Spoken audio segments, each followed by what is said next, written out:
Now, the political fallout of Imran Khan being voted out in the National Assembly in Islamabad is bound to have ramifications worldwide and especially in South Asia. So let's tell you how. A nation of more than 220 million people lies between Afghanistan to the west, China to the northeast, and India to the south and to the east, making it strategically very important. Now, since coming to power in 2018, Imran Khan has expressed his desire to move closer to China and in recent months with Russia as well.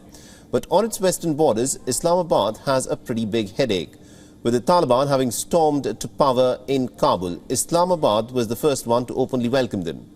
Pakistan has its own interests. It wants the Taliban to do more to crack down on extremist groups, as it worries that this will lead to more bloodshed within its territory. Remember that Tehreek-e-Taliban, which operates in Pakistan, caused trouble for the Imran Khan government. This would remain one of the biggest challenges. Now, when it comes to China, not much is expected to change. Imran Khan is accused of running with a begging bowl to Beijing by the opposition. And Pakistan has been borrowing heavily from Xi Jinping to tide over its economic mess. And the potential successor, Shehbaz Sharif, too, isn't in any way adverse to China. As the leader of the eastern province of Punjab, he struck deals with China directly. He's vowed to bring in more infrastructure projects with the blessings of the communist regime in Beijing. And the more important neighbor, India. Imran Khan of late had been heaping praise after praise on India. He had called India a khuddar race, a race that is not dictated to by any foreign power. But remember, throughout his rule, in the course of the last 3.5 years, he had been targeting the Indian government and its policies, especially on issues such as the abrogation, or rather the de-operationalization of Article 370.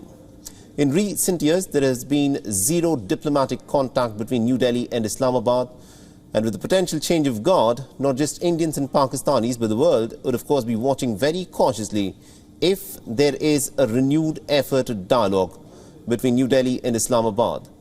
Last but not the least, the United States of America, Imran Khan has openly taken on the Biden administration. He's accused the United States of being hand in gloves with the opposition to oust him, a charge that the Americans have been quietly denying. But the question, of course, is, will a new government in Islamabad build bridges with Washington, D.C.? This is something that we'll get to know in a few weeks' time.